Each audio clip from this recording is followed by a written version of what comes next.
This is one of the last videos that we're gonna make together in this setting right here.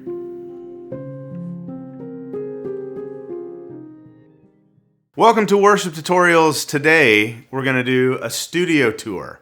The studio is cleaner than it's ever been. There is a reason for that. You gotta watch to the end to get it. It's a bit of a bombshell. This is not clickbait, the title of this video. It's a little bit clickbait. Well, maybe a little. Maybe a You little. gotta play the game. Maybe a little, but you need to watch to the end. So in this video, timestamps below, we're gonna go over most of the gear that's in this room, how we make the videos. Usually you just see a piece of the room if you watch the content. We're gonna show you the whole room. There's actually a couple rooms involved in what we do. Here, first of all, we are in my house. We're in a loft above the garage. We're going to talk about guitars. We're going to talk about amps. We're going to talk about modeling devices, pedals. We're going to talk about lighting. We're going to talk about cameras and lenses and microphones. What else, Bradford? Oh, we're going to talk about the crazy switching system that we have in place over here that lets us run one guitar in and send it to like 9 different things. Timestamps below. Come along with us. This is going to be a fun video, and again, you're going to want to watch to the end. So we're going to start with the shot that you're looking at now. It is the type of shot we do a lot in this room. So we're going to talk cameras, lenses, lighting, microphones, because you got to capture audio too. So first of all, cameras. I've been through many different camera systems. I am stupid for switching them up every couple years, which is dumb and expensive. I don't recommend it. Currently, we use Sony cameras. So we have 3 Sony FX3s. We have one Sony FX30, and we have a Sony A7 IV. Now I'm gonna list you're gonna see lists on the side because I'm not gonna be able to hit like everything that we use in a particular category, but lenses are also important. So sort of the main lenses we use, we have a Sony 16-35 f2.8. We have a Sigma like a 24-70 f2.8. We have a Sony 50mm 1.2. Is that right, Nick? 1.2. Yeah, at 1.2 because that's what I like. It's actually not. That gets you all the blurry background thing. All right. There is a 30. We use a 30 mil or 35 mil? 35 1.4 Sigma. Is that right? Tamron? It's a Sigma. Okay. One of the coolest lenses we have around is a Tamron 35 to 152 to 2.8. All right. If you're not a camera nerd, you're done. We're done with this, okay? That's the camera setup. Like I said, it really doesn't matter what kind of cameras you use. You just need to know how to use them. More importantly, though, is lighting. So the main light that you're seeing right here is an Aperture 120D with the light dome that comes with it. That's sort of our main key light. Over here in the room, it's mounted to the ceiling. There is an Aperture 300D. It has also like a diffusion box on it. It used to be the main light, but we're mostly using that for fill these days. There's like a flapjack, I forget what it's called, we'll subtitle it. A flapjack sort of LED light that we can move around in the room to create fill, to give it a little more warmth, if you will. Now, all of this environmental lighting that you're seeing, like these tube lights in the background, the overhead recessed lighting is all Philips Hue lighting. Nick tells me that Philips Hue lighting is for noobs, but I like it. I like it because I can create a look on an app and it all works. So we've gone over lighting, we've gone over cameras, we need audio as well. So the main mic that we use is Sennheiser. I bought this mic years ago. I think it's an MKH50. I'm pretty sure that's what it is. It is like a shotgun type of a mic. It's sort of an industry standard, like Hollywood boom mic. It works really well. You can see It's pretty close to my face right now. Can you see this in the wide shot, Nick? Yeah, you can see it. So this is about where it is. You can get it further away, and it works well. You can get off axis, like Bradford could be sitting here, and I'm here, and this one mic will pick us up pretty well. If you ever watch our live stream videos where we're all like sitting around a table, each of us speaking into a microphone, those are Universal Audio SD1 microphones. Universal Audio hooked us up with those, so thank you, UA. Those are great mics for any kind of spoken word type of stuff. But you obviously would see that in the shot. These the boom type mics you can get out of the shot if you want. There's a lot of other microphones in the room that we use for recording. We'll kind of go over that in a different section. But that is the gear that we use sort of to create the shot. So we're going to talk about guitars in this section. Now I have about 30-ish guitars. I understand how that sounds, but understand I've been playing guitar for getting close to 30 years now. I should be much better. First of all, let's talk about this one. This is a thin line Telecaster made for me by MJT. This is like the first really nice electric guitar that I ever bought. I paid $1,600 for this. And I thought that was the most that I would ever pay for a guitar in my life ever. If you were gonna ask me what is my favorite guitar in the room, electric guitar anyway, I'd probably say this one. And it's not because it's the best guitar. There are other guitars in the room that I would say are technically better guitars or, made to a higher spec or standard. But this is the one that just feels like home to me, and it always just sounds the best. It has Porter Tele pickups, vintage Tele pickups in it. The neck is by Musicraft, but again, MJT aged it all and put it all together and shipped it as a complete guitar, which I think they still do. I don't know if it's $1,600 anymore. I think prices have gone up probably on everything since then, but this is the MJT Thin Line. Love this guitar. All right, next guitar is this PRS Custom 24 10 Top. I bought this guitar used. I don't remember what I paid for it, but I don't think you can buy them used for that much anymore. And this thing is pretty pristine.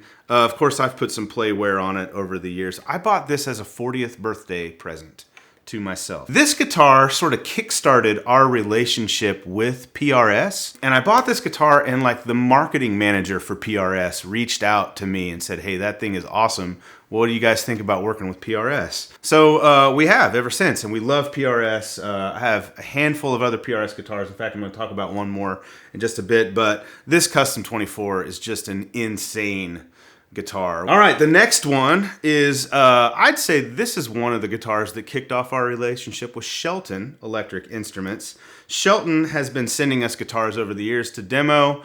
Some of them we've kept. This one he sent, and Bradford played it for a conference back at New Hope when we all worked at New Hope Church. And Bradford loved it and wanted to buy it, but I acted faster. I had no money, so Brian was like, that's your problem. I bought it out from under him. I believe he sent us 3 guitars for that conference. Two Jazzmaster style guitars, and then this, which is a Skyflight 4. It was Time Flight, the that's right. Carina one or whatever. Yeah. And that and a Jazzmaster. And so this was like our favorite of the 3 he sent, and I emailed Shelton, and I was like, I don't want to send this back. How can we make this work? So he gave me like an artist pricing deal on this. But I did pay a good chunk of money for this guitar, and I've loved it. I've played this guitar a ton. If you ever watch any of the old Sunday vlogs that Nick did with me, this guitar I played this like every weekend. This thing is just amazing. This one also has Porter pickups. That's saying something, because that thing's incredible. Yeah, this is an insane guitar. All right, so this is the Shelton Skyflight. Love it. Next guitar I want to talk about is the only guitar that I've ever bought twice. This is, in my opinion, maybe my favorite production PRS guitar. This is the DGT, David Grissom model with trim. I bought this guitar and then, like a fool, sold it. Years later, a guy reached out to me who happened to be on the worship team with the person I sold this to. And he said, this guy bought your guitar years ago and he's thinking about selling it. Let me know if you want it. And I said, Yeah, I'd like this guitar back. This thing is great. The DGT is kind of different from all other PRS models. It has a different neck profile. The frets are different. It has DGT pickups. It's the only guitar you can get from them that have these pickups in it. This is like a Les Paul on steroids from PRS. They have other guitars that are kind of like that too, like a 594, but this one is great. The last electric guitar I want to talk about is this blue Telecaster that you literally never see in videos. This is a Telecaster that I built with my grandfather, who has passed away several years ago now, but he was a carpenter all his life, and I built 2 Tellies with him. This one, for some reason, the stars aligned, and this guitar is pretty good. Now, it doesn't, live up to the standard of these boutique builders, or even like a Fender, American Telly or something like that. But the sentimental value on this one is through the roof. Now, it's very homemade. You can see we didn't make the electronics cavity deep enough, so I put on the biggest drill bit that I had to try and make the cavity deeper, and I through the back of it, so that's why there's a hole back here. I didn't make the neck. This is a Warmoth neck. It's very good. This one sort of has my heart because of how it came to be. All right, so most of my guitar playing life, I've actually been an acoustic guitar player, and this is a Martin D35 from 2003. So this thing is probably, it's 20 years old by now. And as it has aged, it's just gotten better and better and better. It was pretty much pristine when I bought it. I got myself in trouble with this one. This is back when I lived in Oklahoma, which is years ago now. I found it used in a shop in Oklahoma, played it, it's pretty much in tune, and fell in love with it, and a day or two later went back and put it on the credit card, which did not go over well at home. When I brought it home and said, look what I put on the credit card. So I think this is the last guitar I ever bought on credit, ever. Like, I don't recommend it. I have led worship with this guitar for years and years and years and years. It has a lot of memories. This one, and I have another acoustic. It's made by Takamine that I've had since I was in college, so much longer. But these are the 2 guitars that I've probably, like, as a worship leader, have been with me the longest, and I have a lot of attachment to it because of that. But it's a Martin D35. I mean, it sounds amazing, and like I said, it's only getting better. And finally, we have the McPherson Camriel, quite possibly the best sounding acoustic I've ever heard in my life. Bradford and I did some content with McPherson. They brought us up to Wisconsin, where they're based, and sort of gave us a tour of the factory, how they build their guitars. It is amazing, and we each bought a McPherson wood guitar as part of that experience. Bradford, which one do you have, Bradford? You have the MG something is what they call it, the other body style. Sort of the body style they're more well known for. This is the smaller body style with like the Venetian cutaway. But this guitar is unbelievable. And of course you've seen it on the channel a lot. We have a lot of content on these McPherson guitars and other guitars that they have, but it is like kind of a pipe dream to be able to own a McPherson, a wood McPherson acoustic guitar. So this is a special one. So you might notice I have way more electric guitars than I have acoustic guitars. Like I said, I started out primarily as an acoustic player, and I'm actually starting to kind of build a collection of acoustic guitars. On the wall back there, you can see like a 1961 Gibson J45. That thing is pretty special as well. And we've been buying these acoustics because we're making impulse response packs out of them. So there will be more acoustics coming in over time. And there's, they're kind of all over the place here in this room, but I have the privilege of playing a lot of really awesome acoustic guitars as well. I'm sitting in what we have come to call the amp corner of the room. I'm on the opposite side of the room now. This used to be a hot mess, full of amps, just overflowing with amps. Now, I have been, for most of my guitar playing days, a digital modeler guy. Line 6 has always been my go-to. Played a HD500, then a Helix. Back in 2022, though, we sort of stumbled on this whole tone matching thing, how we can take like a helix patch and make an IR to make it sound like an amp that doesn't exist in the helix. For example, it jump started with the first kind of like really higher end amp that I ever bought, which was a 2002 Korg era Vox AC30, which I still have. It's actually under my house in like the walk-in storage that lives under my house, along with a whole bunch of other amps down there. This is just a subset of all the amps we have. Currently, we have about 30-ish amps because as we've been making these patches, I've been buying more and more and more amps, and I don't want to sell them because, you know, Tonex just came onto the market, and now we can recapture all of these amps. What happens when Line 6 builds a successor to Helix, and it can capture amps? We know nothing. We don't know anything about it, but, you know, To be clear, I think that it might. So I want to be prepared. I want to have the amps in-house so we can capture them again on new devices if new things come onto the market. So I've been acquiring amps and keeping them. My wife is just constantly like, Brian, where are you going to put all these? There's amps everywhere.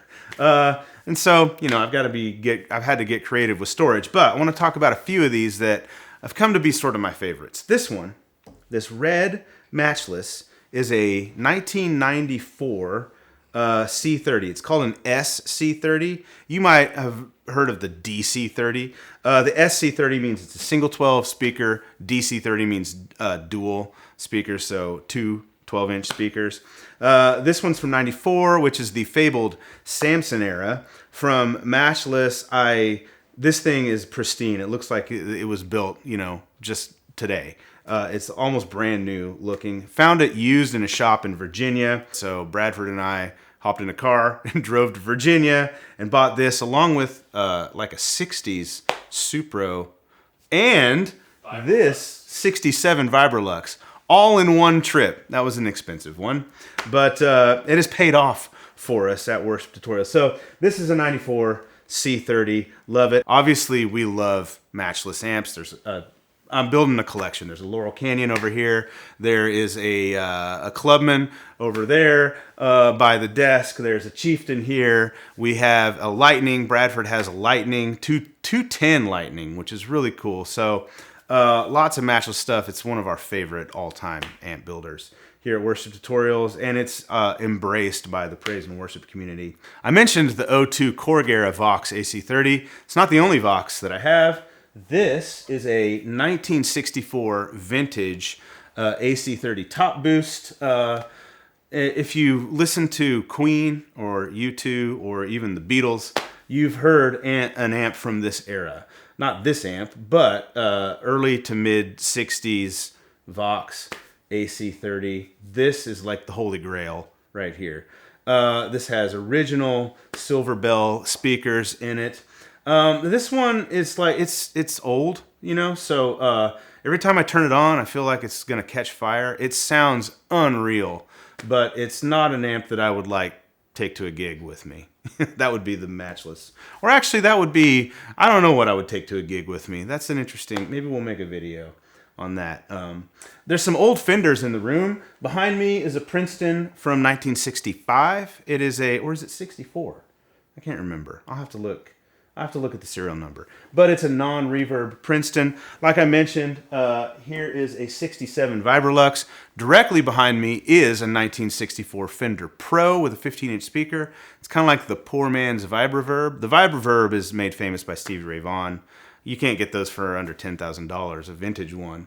But the Pro you can get a lot cheaper, and it kind of has the same sound, just doesn't have reverb built into it. One thing that I find interesting is as I've gotten all these amps, I've yet to use an amp live in the last like 10 years. Back when Nick and I were playing together at New Hope, I used what did I have? A Vox Night Train? Night Train. Yeah, I used a Night Train, and then I kind of went over to Pod HD500X and haven't looked back. So one of these days, I'm gonna have to pull out some amps and bring them to church with me and just fire them up. I don't know if they're ready for that. My favorite combination of amps to use if I'm gonna run stereo is the 94 C30 and the Clubman, either the Matchless Clubman or this Chieftain together in stereo. It just sounds amazing. So I think if I showed up to church with a C30 and a Clubman in stereo, I don't know, peel the paint off the walls. It's so loud. But it would sound amazing. Everyone would get saved. I probably should do it. Okay. But that's just a handful of the amps that we have here. We've really come to love amps, and we're starting to build relationships with amp builders as well. So we're going to see a lot more amp content, and of course more patches. More amps are going to come in as we build more of these tone match presets and capture them and clone them and give them to you via digital modeling devices. We love it. Every time we mic these up, Bradford and I are just like, I can't believe we get to do this for a living. It's awesome. All right, now that we've talked about the amps, we probably should talk about how we mic them up, because we do have things like the Universal Audio Aux, the 2-Notes Captor, where we can take an amp and run it direct. But the real magic is when you put microphones on cabs, and that is how we capture them to build these patches. So Nick, come with me. I'm gonna take you to where we mic these things up. So this goes out to the hallway. Now you might notice there's a loom of cabling. Oh, look, I had coffee this morning. Pardon me, I didn't clean up. All right, so we're down the hall. There's a bathroom right here, but here's the spare bedroom for my house, which doubles as the amp miking room. So here you can see we've got this budget amp here, the Dr. Z Z-Rec with the Z cab 2x12. We have more guitars in here as well. This is where we mic them up. So we have this cable loom. So usually we don't have the head in here. We'll take the head and put it in the room, sort of in where we're listening to the mic'd cab. But we'll run the cab in here. So this loom has XLR cable. It's got 1/4-inch cable if we need to run, like if we have an amp where we can't take the head out, like the 64 AC30. I don't take the head out of that thing because of the way it's wired. But and then we have a speaker cable and a couple XLRs for the mics. So we'll mic it up in here so we can just crank it and get separation between us and the amp, because what we want to hear is the mic'd sound of the amp. That's what we're capturing. So this is sort of our go-to mic setup down here. Here we've got a Royer 121 and an Earthworks SR25. Now we have a handful of other mics that we use on cabs, especially when we make impulse response packs of these cabs. We've got a Shure SM57, got a SM7B. We have a Beyerdynamic M160 ribbon microphone, as well as a few others. But this has become sort of our go-to combo of microphones. Everyone knows the Royer 121 is great on guitar cabs, and the Earthworks SR25 is kind of a lesser known thing. But in our opinion, it's like a better sounding SM57. It has that sort of a sound. It's a small diaphragm condenser, but it has like this smoother top end. So you get that mid-range punch thing from a 57, but it's like less harsh on the high end. And Bradford and I love this combination of microphones. Oh yeah. Usually what we'll do is we'll, like if you just want to mic a single speaker, we'll just set it up just like this. Like you can see the Royer and the Earthworks together on a speaker. This cab is kind of unique in that like it has a Celestion Alnico gold and a blue, or it might be blue and gold. Yep. Either way, it's a blue and a gold. So we've got one mic on each speaker, and we'll play with mic placement so that it gets, where we like it best. But this is where we mic the cabs, and we do all the capturing and stuff. It is in this room. So my poor neighbors that live over there, they have heard so many wild and crazy noises coming out of this room. I talk to Maurice from time to time. I'm like, you can't hear that inside your house, can you? He goes, no, I can't. I can hear it in the outside. I can hear it, but it's cool. I like guitar. That's what he says. So anyway, sorry, Maurice. I apologize for all the noise coming from this room. So I'm here at the desk. This is going to kind of round up the gear portion of this video, but I wanted to go through sort of my recording setup, computers, and also like all the modeling devices that we have over here. This is how they all sort of come into play. And I want to talk about how I've developed this system. I didn't develop it, but I put together this system where I can put my guitar into one piece of gear and then send it out to like pretty much all of the modeling units that we make patches and things for. So first of all, this is the computer that runs the whole show. It is a Apple MacBook Pro. It's a 2021 M1 Max MacBook Pro. It runs everything just fine. So connected to the MacBook Pro, I have 3 Universal Audio Apollos. You'll understand why I need this much here in just a bit, or why I've chosen to go this route, but we have an X8P, we have another X8P, and then we have an Apollo 8. So 2 X8Ps and an Apollo 8. So each of those give me 8 inputs. So that's 24 inputs. Then I have an ADAT channel strip, I guess preamp. It's a Behringer 8-channel mic preamp that's connected to one of the Apollos. So it gives me an additional 8. So what are we at? 32 inputs now. Most of them are XLR inputs.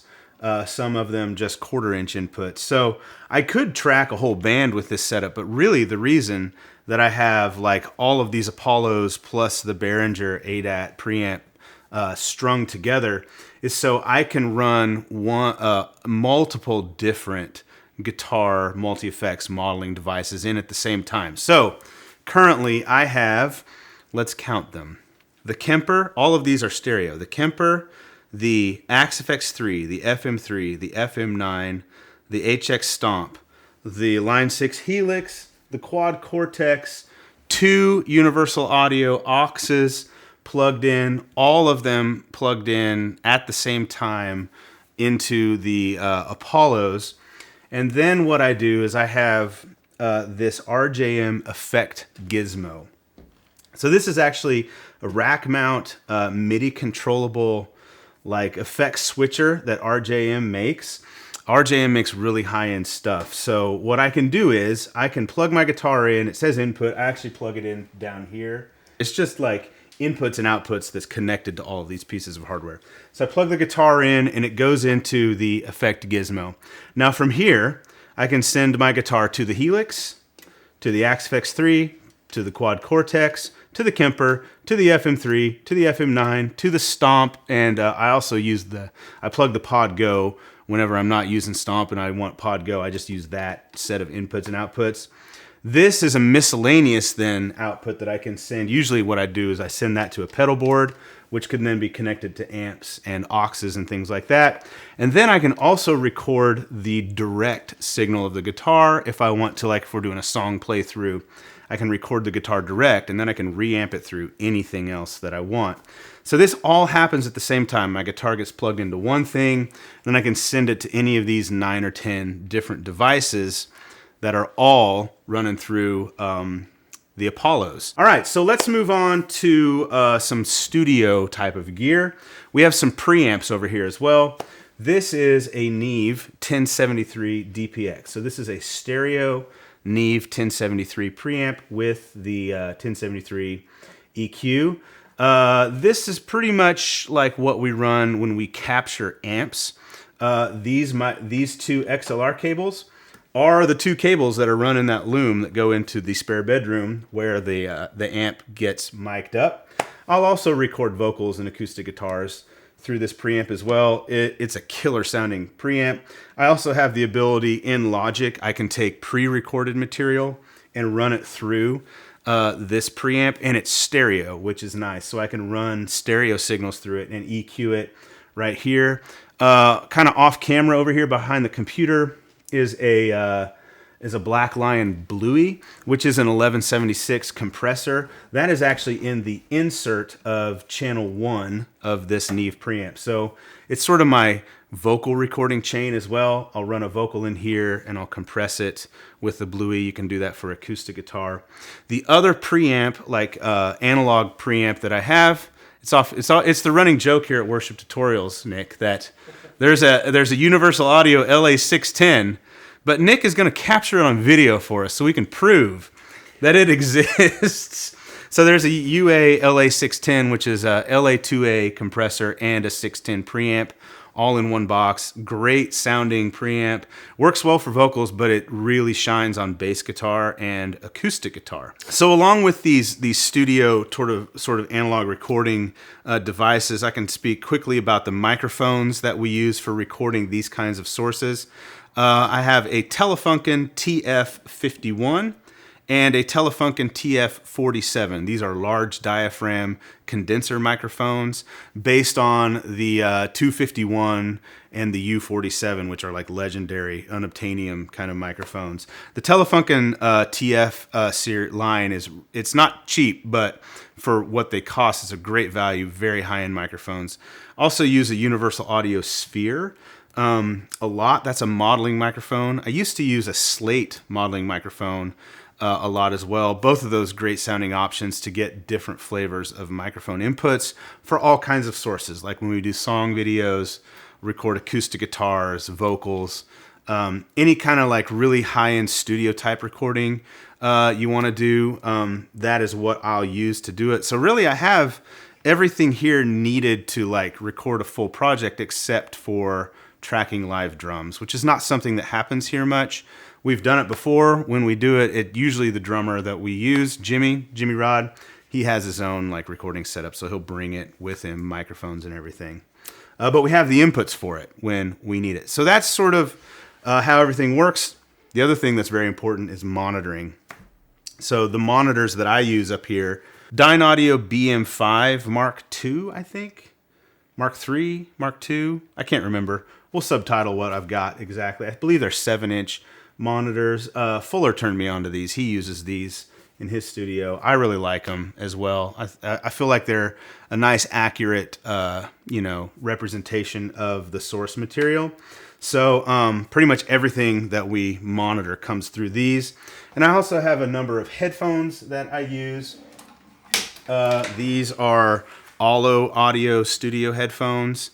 And then I have some Slate modeling headphones as well that are really cool. A few more notes about sort of the studio setup we have in here. Behind me in the background of these shots, you can see like I've got like this acoustic panel that we sort of built. And you can see also I've got like more acoustic paneling, those gray panels that are along the wall. So over the years, I've actually built those acoustic panels.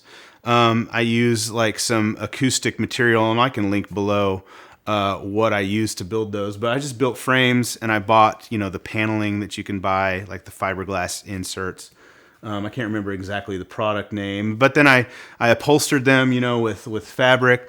That acoustic wall, I worked with an acoustic sort of designer who worked with me on putting that wall together. I got those tiles from Inhabit Living, so they're actually like diffusion type of tiles. And it also hides, there's a window behind that. That's why that little floating wall exists back there. There's a window behind it, and I didn't want the window. I wanted to be able to control light. And obviously you can see I've got my high-end Philips Hue lighting system back there. It's got the LEDs around, sort of backlighting it, and then those tube lights lighting it down. But that's what I've done for acoustic treatment in this room.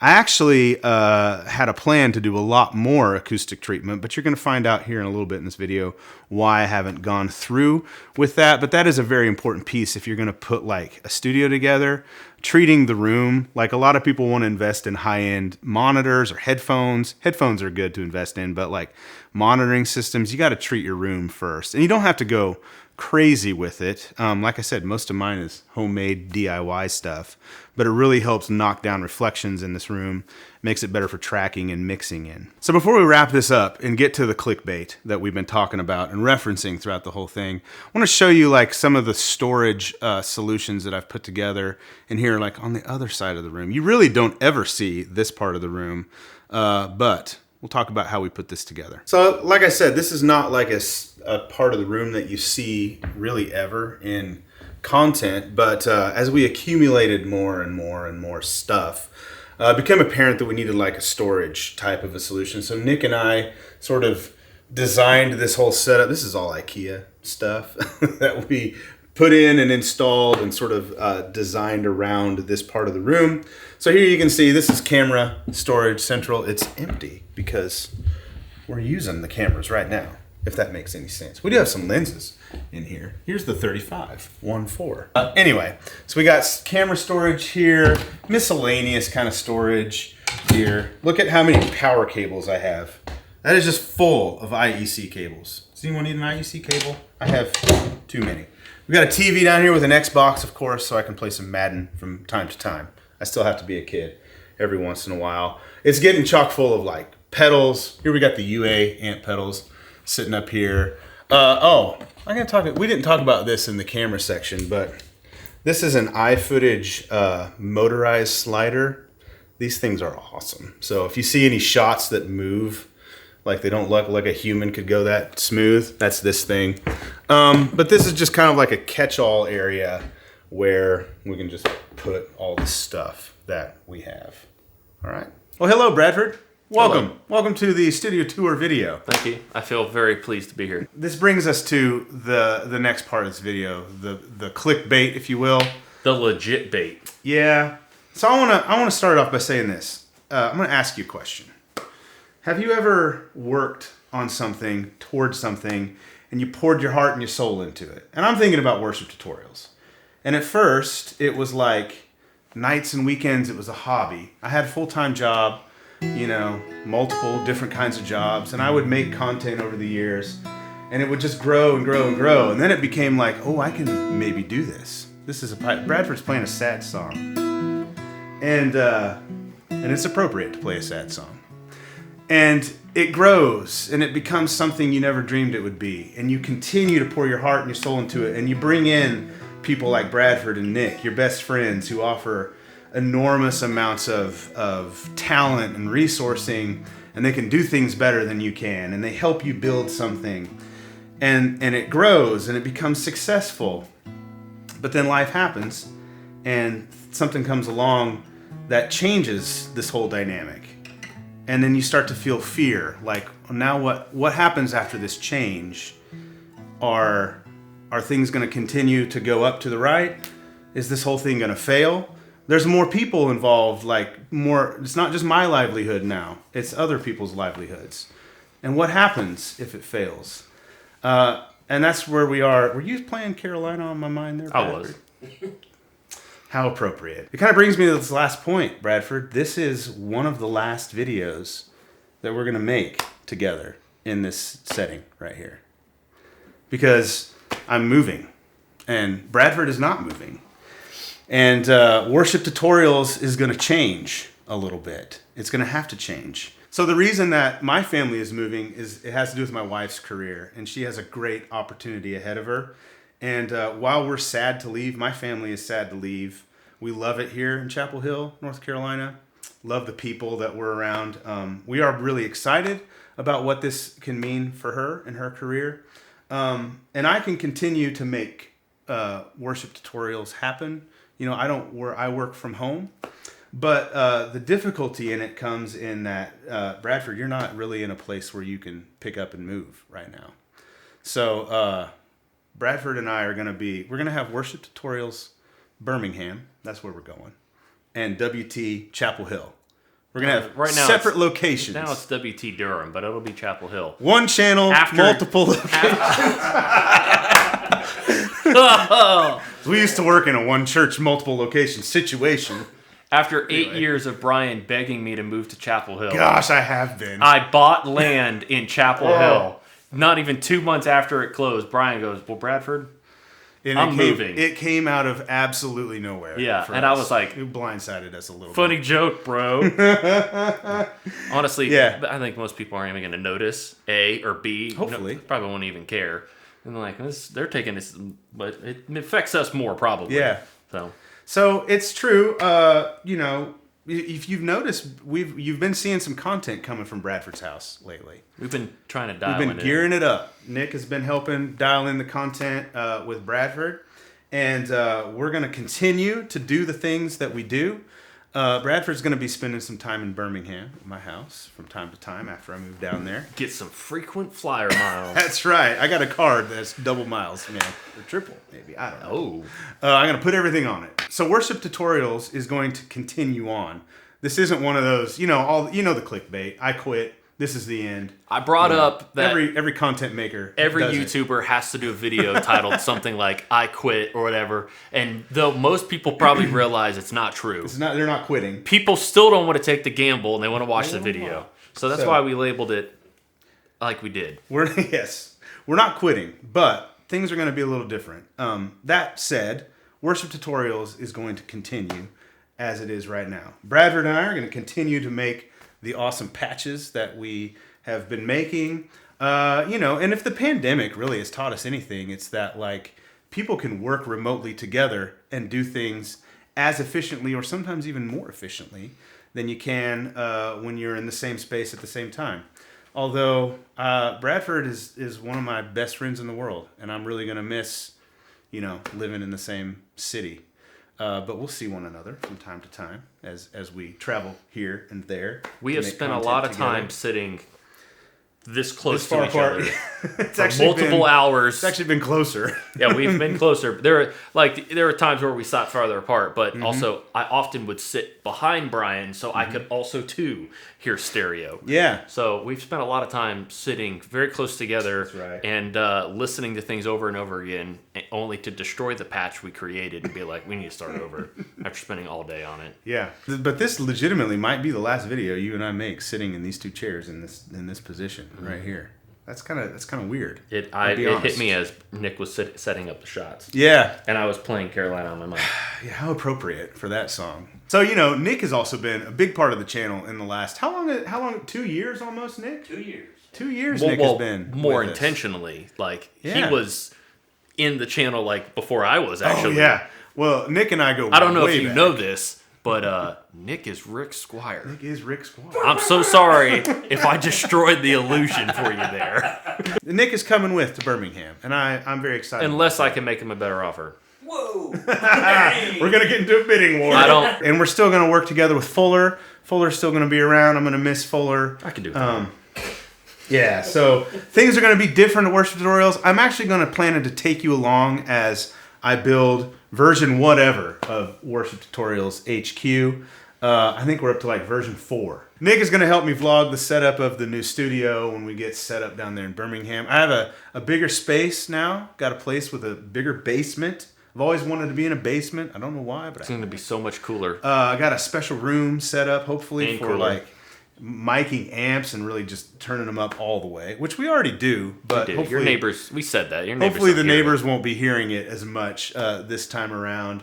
And it's just a bigger space, which obviously if you've been watching this video, you think that guy probably needs a little more room to do what he's doing. So it's going to be fun, and we're excited. We're a little sad, but we're also excited for what the future holds here at Worship Tutorials. We hope that you will subscribe so you can come along this journey with us. And thank you so much for watching. Hit that bell to be notified when new content goes up. Man, we don't sell ourselves enough, but I mean, just you got to ring the Sell bell. it, Bradford. Comment. You got to ring that bell. Like, subscribe, share stuff. Yeah. Tell your friends. We don't do that enough. We don't really pick up a phone and dial the number, the little round dials, and say, I want you to go to https://www.youtube.com// Can I tell you about my friends? Can I tell you about my friends, Brian and Bradford? Anyway, thank you guys so much. We love you, and we can't thank you enough for all the support that you've all given us over the years, and hopefully continued in the future. And we couldn't do what we do without you. So we appreciate you. Thank you. See you in the next one. Bye-bye. In Alabama.